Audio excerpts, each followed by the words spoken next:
She doesn't do pictures. Okay. Can I ask the you know what, I'm going to go run out in the hallway and tell them that we're getting started, so they might be out there.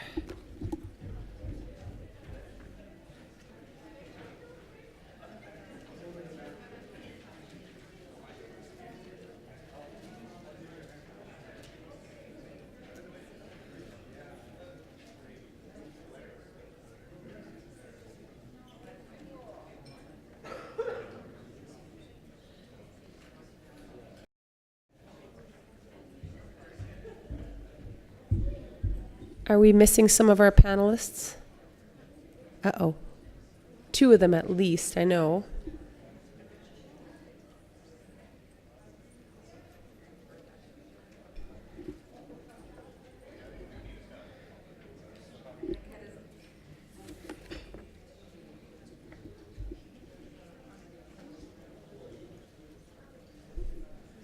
All right.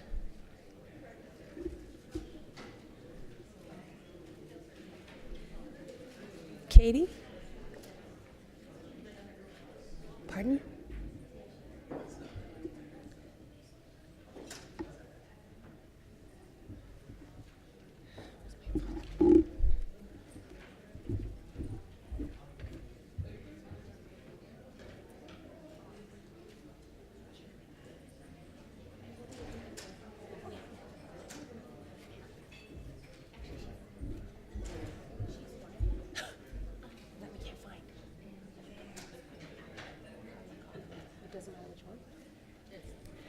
So apparently,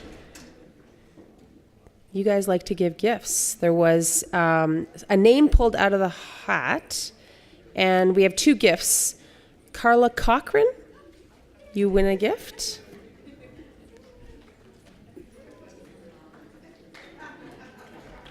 There we go. Let's give her a round of applause. And then we also have one from Muriel Scott. Hey, they're sitting right next to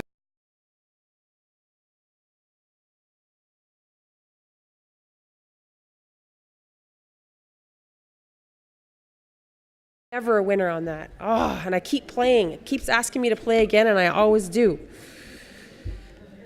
All right, so we have 4. I'm going to invite up Jamie Lee Gehue. And I'm just going to, as you come up and take a seat, I'll just do a bit of the intro for each one of you. Jamie Lee is from the Sebaganagadi, I'm so sorry, First Nations in Nova Scotia. She is a proud mother of 4 beautiful children aged 3 to 13, and she worked as a data collector for the FNIGC in 2013 doing the FNREEES, and again in 2015 doing the RHS. I'd like to welcome up Muriel Scott. Muriel Scott is a Cree woman from the Pikakamik First Nations, better known as Cross Lake, Manitoba. She's a mother, a wife, and a grandmother, and she's working as a home visitor for the Maternal Child Health Program. And she worked as a local research assistant for the IPHIT Innovation in Community-Based Primary Health Care, supporting transformation in First Nations and remote rural communities in Manitoba. Please welcome Muriel Scott. And then I would also like to welcome up Candy Lee Chickite. She is from the Wewakwe First Nations and lives in Vancouver Island and Campbell River, BC.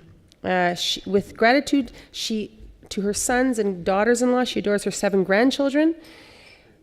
And she began her career working for the First Nations Health Authority in 2014, working in numerous communities in all regions across the province, and she was a field supervisor on 2 key research projects. Please welcome Candy Lee. And I'd like to welcome up Sharon Maureen Vittrekwa. Sharon Maureen Vittrekwa from the Crow Clan is a member of the Tilit Gwich'in First Nations of the Northwest Territories with family ties in the Gwich'in Nations in Alaska and the Yukon Territories. She is an elder and a survivor of residential schools and cancer, and she has a First Nations Management Diploma and worked with the First Nations political organizations governments all over many roles in traditional knowledge specialist, financial accounting officer, executive assistants, and assistant. Please welcome Sharon Maureen.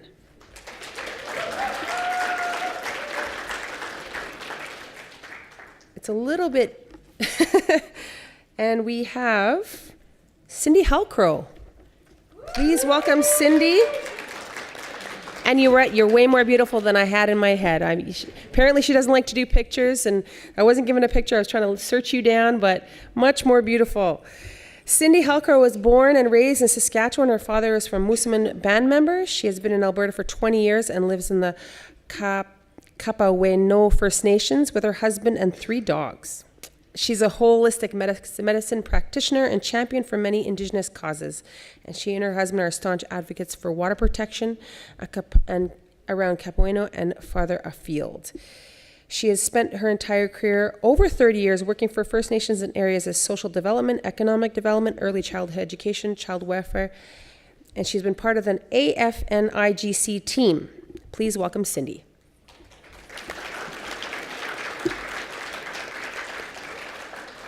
So I will be moderating this, and just because I know when I'm on a panel and I'm Mohawk, we like to talk. Not because we want to take so much time from everybody else, we just get really excited about what we have to say. But I want to make sure that everybody gets a chance to answer these questions that we have here. All of you participated in the research data collection in various capacities, and first, I would like to ask you,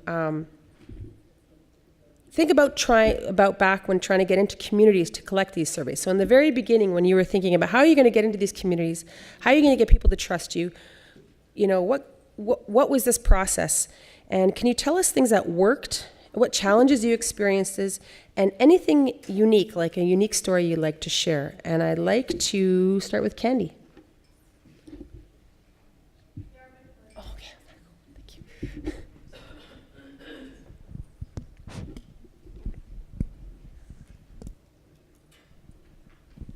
How's that? Good morning, thank you everyone. Gaelic Hesla, Nugwa Bubasistu, Candili Chikite, Liquito, Wiweke, Tsalkolutane.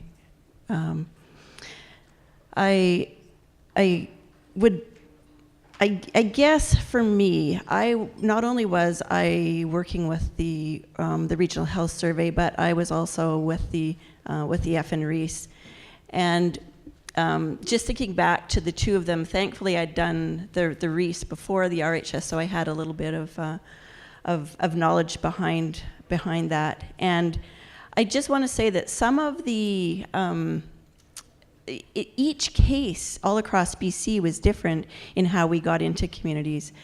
Sometimes we would make presentations to our leadership, our chief and councils. There were sometimes you met with a health director. Sometimes there was even an ethics board that I had to go in front of.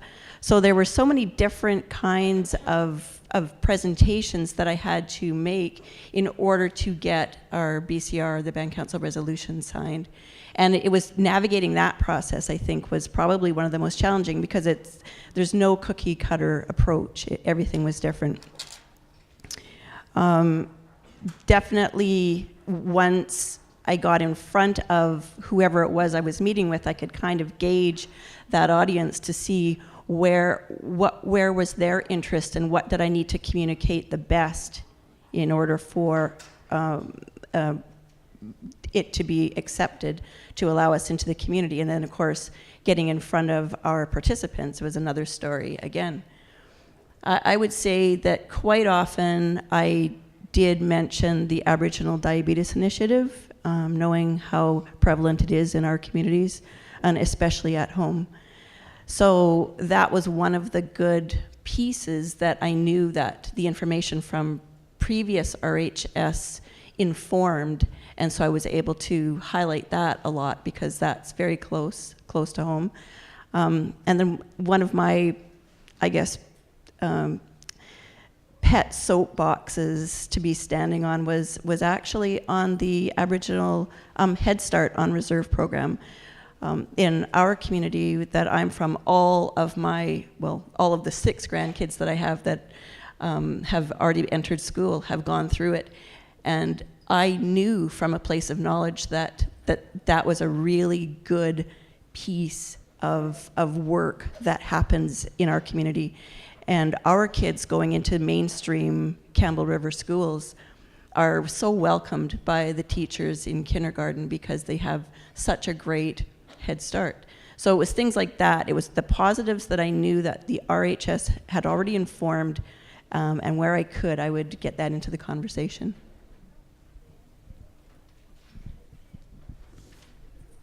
Awesome, thank you. Maybe Cindy, you can give some of your experiences on getting into communities.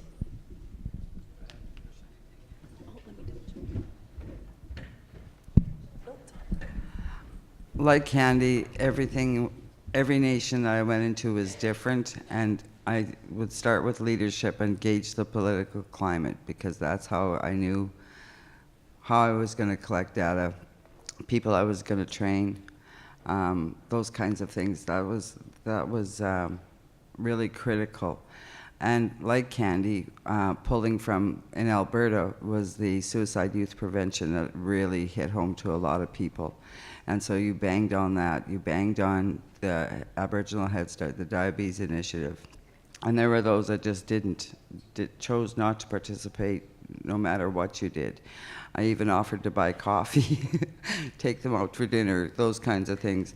And when I did the training, that's what I told my staff, my knowledge gatherers, whatever it's going to take to get people to participate, you need to try and do it. But yeah, there's no cookie cutter, everything's different. And that's what I really found, it's a political climate. And so you start with leadership. What about you, Jamie Lee?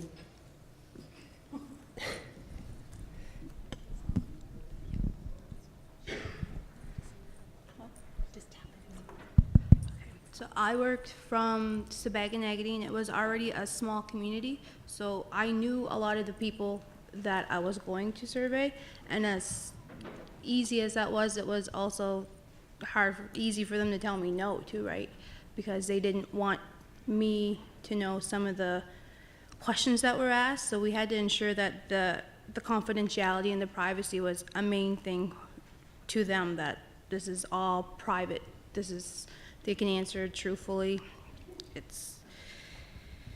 I was the only one that was in my community doing the survey, so working alone was kind of difficult because I didn't have anybody to kind of partner up with or go to these people's houses, but I've always had the support with the phone call or a text to whoever I needed to. But working with their schedules was also kind of hard too. If somebody didn't want to do it first, like when I initially went to their houses, then I would have to offer like, well, maybe after supper, or if you get a babysitter, some things, those would be the most difficult things that I had to do, because I also needed to get babysitters. So we had to work around a lot of different schedules. It wasn't a 9 to 5 or 8 to 4 job. I was at one person's house till midnight one night just because it was the only time that they had. And it's just, you're not your typical job, I guess. You have to work really hard and close with these people to let them know. I don't know. It's oh, lucky. I don't think much work in Native communities is a 9 to 5 job. It tends to be a full-time job. It's a lifestyle. Sharon, what about you? How is it working up in your territory? Well, I was living in Halcrow, Yukon, where I had Helen rap at my door, and she said, "I need you." And you hear her from time to time saying, "I need you." She said, "The whole community recommended you." I said, "For what?" And she did her spiel on me, and I said, "Sure." I said, "But I'm on my way out, because I was dealing with cancer. And I said, I was just packing up, but I'll do what I can for you." And that was the start of working in the communities. And one of my best approaches I ever had was being me. A traditional knowledge, spiritual, teacher, advisors, emotional support person. And when I got to start, I always had my sewing with me, or medicine, or my teas, or whatever I make in my traditional food. And that was a trust that they saw right immediately. And you're going to face a lot of questions. Who are you? Where are you? And I've heard people tell me, it's like you fell out of the sky. Where were you all these years? And I just laugh about it because the very first time you see on the slideshow, you see our tent many times over and over. That was the best thing ever, because that drew so many people to us. Because where we are, most places we went to hand games. We went to culture, general assemblies that were out on the land. They were out on traditional lands. So there's no power poles there. So we bought battery power packs so we could plug in our computers. When the day was ended, I went to the nearest hotel and charged up everything, our computers, our battery chargers and everything. But we made coffee in there, called it cowboy coffee, tea, even cooked on the stove, splitting wood. When these people out in the community see you do these things, it draws them in. Ask them questions, they ask questions. You know, when it came to residential school questions, well, yeah, 13 years survivor. And when they ask you questions, you got to be honest with them. Because once they know who you are, they're the ones that go out into the community and let people know there's somebody here that is going to work for us. And she's trustworthy. To add a little humor to this, I know it might shock some of you, but I was working in this tent one day, and the very first time we went to one of our communities, we set up, and we were struggling to get our random selection of men. So I was interviewing this young, he was probably just a few years younger than me, and he had so many questions, but he did his survey. He finished. I told him, I need men, you know, and we were busy with survey, and all of a sudden I could hear outside that tent. He says, hey, you guys, there's really deadly Dendeng Gutchin woman in there. And she asks questions about sex. Oh, I just drop everything and I run out that tent and I said, hey, you can't be saying that. You're driving them away. He said, and then I look around and I realize he had 6 men he brought. Yeah, that was random selection, believe me. So this story went all to all these other communities. And that's why I said, you got to be real. The other time is I got called to go back into Old Crow because they couldn't get their numbers. So they called me back in. So I said, okay, I'll go. Little did I know it was going to be 52 below. At first I started off with a skidoo and a sled. Next morning, no, nothing going to move. So I boarded a baby sled and I took my $400 eider down and I wrapped all those computers in there and I went to where I needed to go. And there were times where I had parents and grandparents on computers and other people I did surveys from before helped out. And sometimes I had 2 parents on and they were doing their children at the same time. I'm interviewing them of another child or a baby. So you do whatever you can do to draw people to all those communities. And I made a lot of friends. And out of all this, there's a lot of healing and there's a lot of success stories. It's a little emotional for me because a lot of them are in the spirit world now. They're the ones that gave me strength because I made a commitment. I told them I'm working for you. I want this to work. I said pretty soon we're going to have people trained in your community to access this data and use this data before it's too late. That's my message. Masi.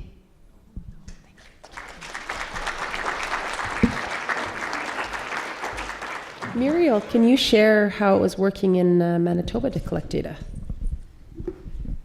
Tansin Tutemak. Hello, everyone. Thank you for inviting me.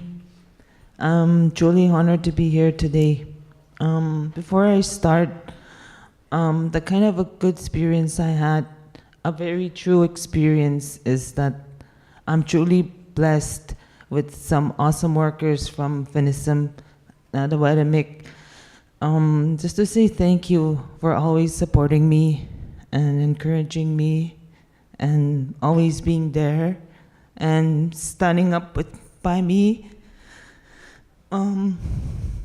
It's Kathy, Liuna, Lian, and of course Ventika. Thanks for the support. As a data collector, it was very emotional. Like that. Yeah. One of the important things is knowing your language. It's a big barrier in our communities, and that's a big advantage for me. Very easy going, and that helps people feel relaxed, asking them in Cree, asking them the Cree, asking them in Cree, and it's the work we do. It's very beneficial. It works, and doing it for the future of our generations, and one way or the other, it's for our children, our grandchildren, our future generations, that to create something that can actually happen, and always had that support, encouragement from them, and the other thing is, it all depends who you are and where you come from, and knowing your language. That's what I do when I go out to collect data, and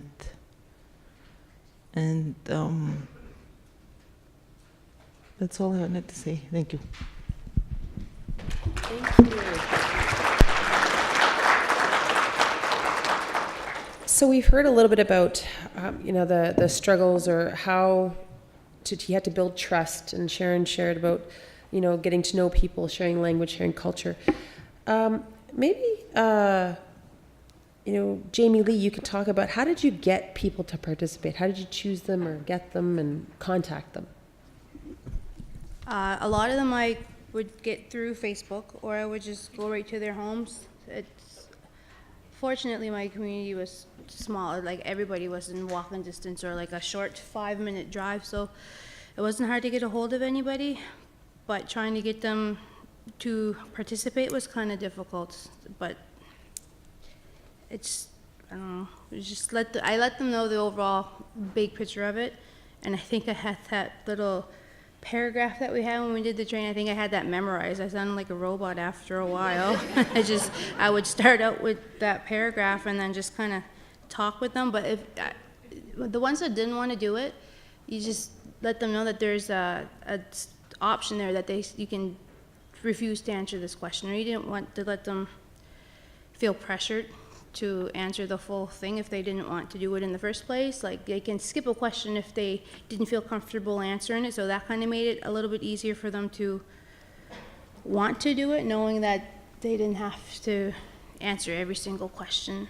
But mostly I just went right to their house, knocking on their doors, or I'd look for their parents. Where's your mom? And a lot of the men I noticed too, or the teenagers, because I also did the other one, Reese. That was a hard one too, getting the younger ones to do it. But the men are just as stubborn as the teenagers too, so trying to get them to sit down and talk there was difficult. But I think if you just converse with them and talk to them, and when we know people personally too, it's easier for them to kind of open up, I guess. But I'm just nosy too, so I just, I sat right down, and they kind of didn't tell me no after a while, but it's just, yeah, that's it. What about you, Candy Lee? How did you find people, and how did you convince them to participate? Well, quite often it was, I should probably go back to mobile teams, because this is where a lot of our work came in. So we started the RHS, we used community data collectors, and we found that it didn't quite work as well as we had hoped. So I will admit that I was one of the last ones that was convinced to do mobile teams. But what we did in BC was we hired a core group of mobile teams for each of our 5 regions. And then we used community navigators within the community to maybe help us get right to the door. We hosted pizza parties for kids after school. We actually had one case where we had a family in a community that I believe was a 68 sample. They had 6 people in the one household that so if we didn't get those 6 people, there's effectively almost 10% of our sample list that we wouldn't have received. So we made a special allowance there. We actually brought dinner to that family, and it relieved the mom of having to cook and clean, and the kids were happy and she was happy. So we did things like that. We went in quite often. We would have maybe some inkling, we're all related. So we had somebody on our team at all times that generally knew somebody within the community. And once that happened, it kind of spread like wildfire. Oh, Colleen's cousin Leslie is here. Did you know Katrina's in town? So things like that actually really helped as well. One of our other field supervisors, when she was a data collector, she actually used Facebook in her community with a great success. And it wasn't as though she was,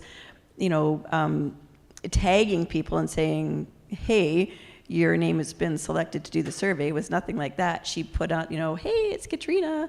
I'm doing the regional health survey, and I may be calling you, and this is what it's all about, and here's your voice that you may not think that you have now. Also, one of the things that we had going for us at the First Nations Health Authority was there was a little piggyback companion survey that had 6 questions, and it was basically a customer service survey. So we ran that alongside the RHS. So even if someone wasn't, and they had the option of doing either, they could always say no to either. But we found that quite often that was a good door opener, because the First Nations Health Authority was relatively new, so it gave them a chance to give some feedback. So we had, there was so many different ways and so many different things, but it was so much fun. Cindy, what about you in Alberta? How did you get people to participate? We fed them. Well, when I started out with the reason, I was part of a mobile team, and our stat analysts got to cook lots, and then we fed them to get people to come. With the RHS, we didn't do as much feeding as we did with the RHS. The RHS was easier to sell than the RHS was to people, because our people understand the health issues. There's no getting away from it, that we've got a lot of health issues, and people really understand that. With the RHS, they didn't understand why this information was required, and because it's age old. I mean, it's just since time of colonialism that RHS and those things, and so they couldn't figure out. I heard 955 million times, we've talked about this forever. When's it going to change? So those were really hard to answer, because I couldn't disagree with them. I just couldn't. It was that was the reality, and was selling it to them. And with the Rees, men just like, holy cow. And the RHS, and I don't know what is with you guys, please help me, because I don't know why you don't want to do surveys, like, but you just don't wanna, and it was really tough, and so it was like, we ended up doing a draw in Alberta for 2 tickets to the rodeo in Vegas. That's how men got excited about that, and so they would be lined up then, you know, they have an opportunity to win something. It was just, you know, and it was tough. Men were tough, and youth with the Rees were really tough. Trying to get, but with the health, the youth weren't as tough, and I have no idea why.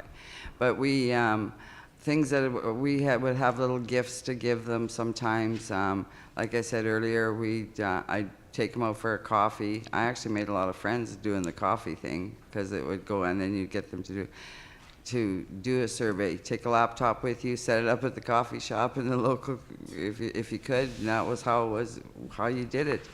And I found, because I had knowledge gatherers in my communities, those that they could, because they were locals from the communities, when there was somebody who was adamant that they weren't going to do that survey, I said, leave it, I'll come out. Well, what are you going to do that's different? I have no idea in this 10 seconds, but I'll try something and you'll see. And most times I was successful. You know, I don't know what that magic was. I have no idea. I'm just grateful we were able to get the stats we were. And I want to thank you, Bonnie, too, for acknowledging how hard I worked in Treaty 8, and Anita for doing my bio. Thank you. Sharon, what about you? Can delve a little bit deeper into how you got people to participate? One of the greatest things we had was an incentive program. We talked when I first got started, I said, why don't we get something that all the communities can utilize, and promote healthy living and to do on-land programs? So I said, and I love ice fishing. I said, let's get an auger. And they said, there's no way, but we did. We ended up getting an auger. And that was the highlight of it, the men wanting to do this survey. Everybody wanted that ice auger. And for the teenagers, we had laptops, and we had iPads, I think, and all kinds of little incentives. But most of all in the communities in the north, we used calling cards. For the kids, they were getting into iTunes, so we had iTunes cards. But in some of our slideshows, we had some of the men, and one of them where they were constructing log cabins. And so I always had a coordinator, or Helen always doing all the prep work before I go in. Anyways, she said, we want to do your group, and what can we get for you? And they said, we want pizza. So we went out there hoping to get there before the pizza froze, but we got there. It was great. You know, this selection of men was incredible, because a lot of them were single, a lot of them had children, so it was really overwhelming for some of them. They thought it was the greatest thing for somebody to come way out. 3 of us showed up, and we helped them do their surveys. Another time, I was working with another cancer patient, and she wanted to know why I was there. Really direct. So I politely told her why I was there, and she broke down. She said, I'm a residential school survivor. I'm dealing with cancer. So I said, and somebody just introduced me to the elders' sacred room. So I asked for permission to take her there, and I took her there, and I worked with her. I prayed with her and talked to her and comforted her. And she went in the next room and did her survey. Next thing, there's a fellow at the door who wants to see you, and I went, there's a great big guy, and I thought, oh no. And he said, you worked with my sister, I'm really happy and pleased with you. He said, he said, I could bring my whole housing crew to you today at lunch. And I said, can you bring them tomorrow so I could mix stew and moose stew and bannock? He said, I'll bring the moose. I thought, wow. So I said, okay. And that was a really successful. So things like this we did intensive. And then for hand games and when we had our traditional tent out in our field, Helen was really good at producing graphs that showed where every community was and our targeting our numbers, what we needed. And we also work with a lot of the MCs of these assemblies and hand games and meetings and events. So a lot of incentives and a lot of stuff came out of our pocket.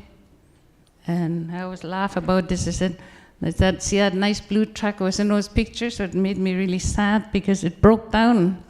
Now I got a car and I'm still paying for it. And the last time I was talking to somebody, they said, well, just put in a receipt.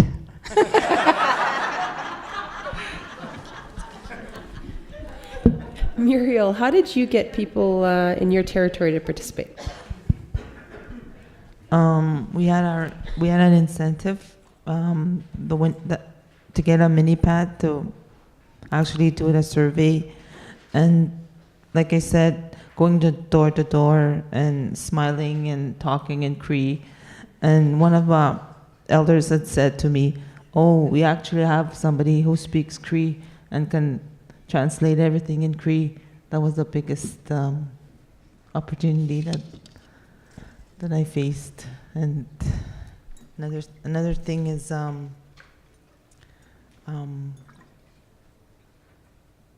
yeah, that's all. So we've heard a little bit from Sharon how she had to get out there with snowmobiles and hauling pizza. Maybe each one of you can share a little bit about was there ever a challenge that was completely out of your control that you had to overcome in order to get the job done? What about you, Candy? Nope. Oh, no, there we go. Nope. No? That's awesome. A major right. snowstorm. Major snowstorm. Snowstorms? I actually took pictures and I sent back to the head office and I said, what am I doing out here?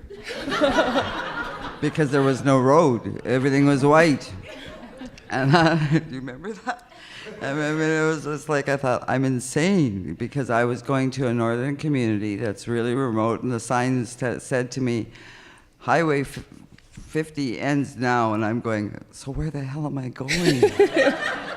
And it's totally white. So, I mean, and I got there.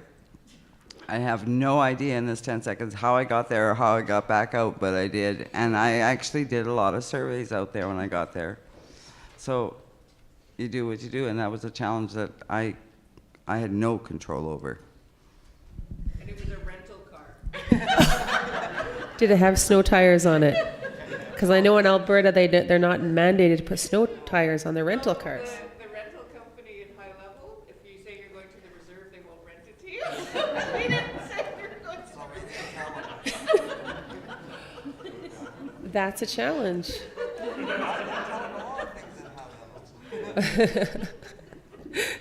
What about you, Candy Lee? How did you face anything like a tsunami or something on the West Coast?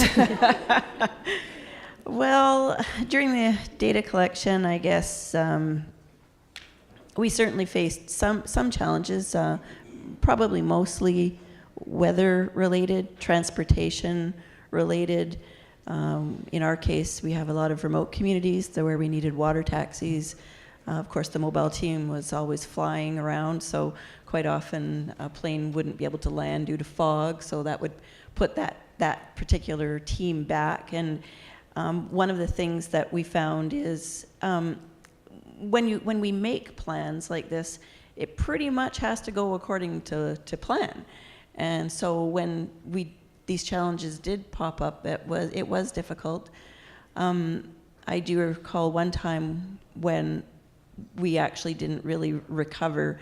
We went to a very remote location, and one of our very influential and most dedicated artists and storytellers happened to pass away.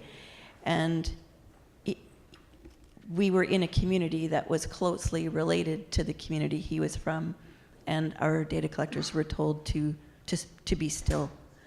So no data collection actually took place in community, and just because of having to make the arrangements to go in and out when the plane came, they still hadn't recovered. So unfortunately, that was one case there. But sort of on a plus side, as the team was going into community and coming out at both times at the seaplane base, they ran into people who were on the list. So we actually made arrangements to do them outside of community. They just happened to be outside when we were now outside. So that was, we got a few, but definitely weather was one. Some of the other challenges that we had too were technology related, and quite a lot of capacity related with the laptops. So we had some awesome elders who did the work with us, and sometimes the technology was a bit of a challenge for them. When we were all together in one place, it was fine, but it's when we were separated that we needed to reach out and rectify those. But the connectivity piece too, a lot of our data collectors didn't have phones, or where they lived there was no cell phone service, and even an internet. So they might have phones, but they had the old dial-up internet, and so there were things like that. Muriel, what about you? One challenge is going on a 6-seat plane. Going to a community, that was one of the scariest things for me. And that's it. Sharon, what about you?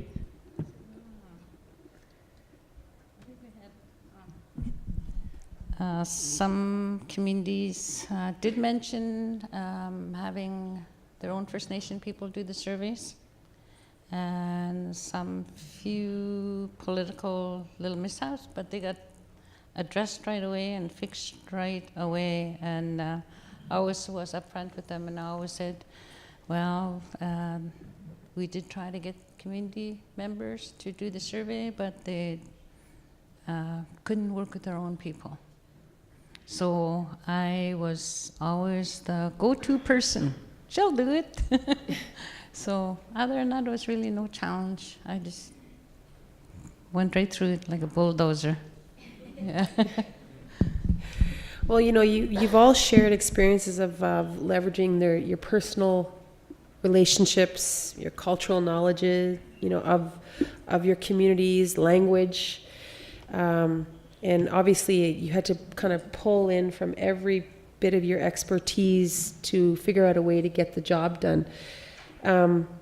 It seemed to be more than a job, but it was more of a mission. And I'd like to know from each one of you, just as the last question, what did doing this job, these survey collections, what did it mean to you personally? And now that you're finished, what do you how do you feel about that and moving forward to the future? I'm going to go with you, Cindy. Personally, I have no idea. This 10 seconds. I really believe in this because it's us collecting for us and for our benefits, and it gives our leadership and our communities that information that they require, that they own it. It's theirs. And for years, I remember going elsewhere to find information to do a proposal for something, and now it's right there. It's there. It's ours. We can use this. We can manipulate it for whatever we need to manipulate it. So that was really important for me personally to have those kinds of things available for our communities. To know it gave the little people a voice. So often you hear in our communities that nobody listens to me anyway. And that's one thing I used to use to sell. This is your voice. You're doing this, so you get to say whatever you want to say. And there's all these spaces you can write whatever you want in there. And if they were computer illiterate, I would type for them while they would talk. And some of them did, some of them didn't, but that was something that I found personally was really important to sell to them. And it gave me a sense of peace, I guess, that the voices of the people were actually being heard. And I'm looking forward to the next one. Bonnie and I had a very brief conversation about that last night on our wonderful plane rides. But yeah, because I really believe this is really important. I truly, truly do, because having been in this business for a long time and seeing where information is coming from, this is critical to the future of our nations, for them to own their material. Thank you. What about you, Jamie Lee? What did this mean to you, collecting in your own community? I liked knowing that I gave a voice to my community, and even though there were no immediate benefits or results, just looking at the big picture and the future and the things that can come from it, it's pretty awesome when you look at the whole overall what's going to come out of this. And I just like helping out my community, and even though it's just me, I hope that getting the people to partake in these surveys, they, like she said, that their voice was heard. You know, there's some things that they never spoke about. Like, I know there's a lot of things that a lot of these individuals will never openly admit, but they got to say it in privacy. But that little question that they answered speaks volumes, because it lets them know that there's other people that are like that also. And I like helping out my community, and I don't think they realize that just by answering this survey, what exactly they did for us by doing that. So I just like doing them, I guess. It's one way to help. What about you, Muriel? What did it mean to you personally to do this work? Personally, it's very important that the voices are heard, and listening to elders telling you stories, actually telling you what happened to them, listening to them and being there for them is one of the biggest challenge. And especially when they're talking to you in Cree, it's personally important that you carry it with you, and it's in your heart for them, that I hope their voices are heard as well. Cindy, what about you? I have always been involved in data in one way or another, starting off in 2001, being a supervisor for all of our reserves on the east coast and northern tip of Vancouver Island for the census. And, you know, without this data, nobody can do anything. And for me, being involved in this project, it was truly a life-changing experience. All of the connections that were made, either in community doing the interviews, we generally interviewed each of the elders, and my category of choice was the 55-plus male elders. Listening to their stories, many of them basically telling us a story of their life, because that's how the survey rolls. And knowing that they trusted us to give us their stories makes it even more important that those stories be told in the reports coming out. And, you know, before I had this position, I couldn't even say the word epidemiologist, never mind know what it was. So my hats are off to all of those who look at this data and analyze it, and for those people who were involved in the indicator selection to make these reports knowledgeable and influence the healthcare that can then continue on is really important to me.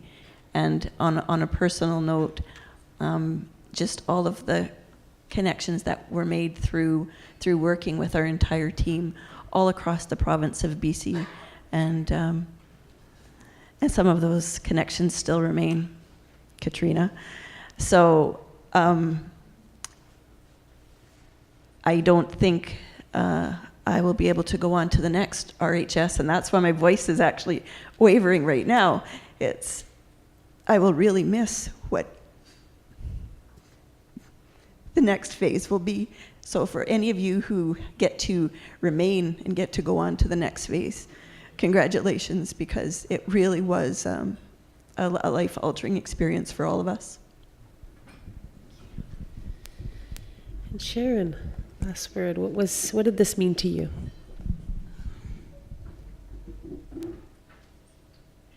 To me, it was really important.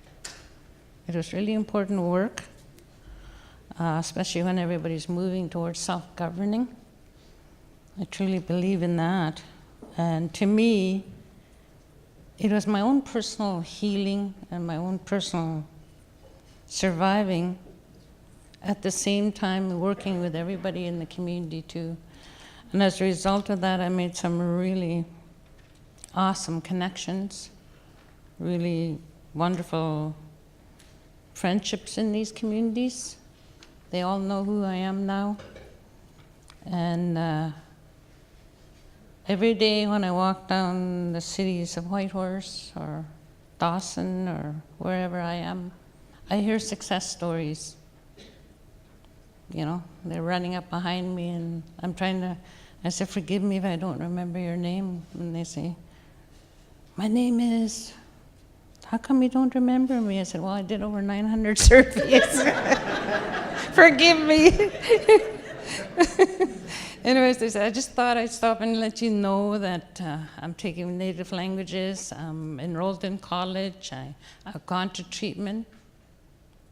That's the success stories that I work so hard for. Well, you know, it's someone once told me this kind of work, and I know my sister working as an epidemiologist and a doctor, and when these surveys come out and the rest of us see it on the news as a survey, she says it's like the most beautiful piece of beadwork. And every bead on there is someone's effort and someone's, you know, love and passion for their people to get that information, so then it can be analyzed and then you can have results.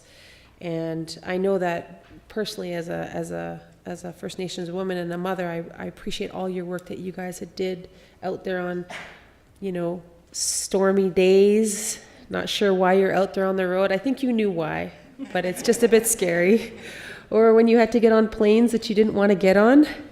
Yeah, I've been on those planes heading north as they get smaller and smaller and smaller, and then you're sitting in the back with the cargo. And I've been on those. I want to thank you, because what the work you all did is that you've helped give voice to people who didn't have voice. And those collections of stories are so valuable. They shared a bit of their medicine with all of you to help for the future. And these surveys are bringing that forward. So I'd like to thank you for that. And also thanking you to help kind of start on that mending of the trust on what this means to collect data in our communities. Because that's really hard work to recreate that trust that's been damaged so much. So thank you very much. You know, a lot of blood, sweat, and tears and fear of planes went, but I'd like for all of you, please, give a big round of applause to all these data collectors. I mean, nothing could be done without them.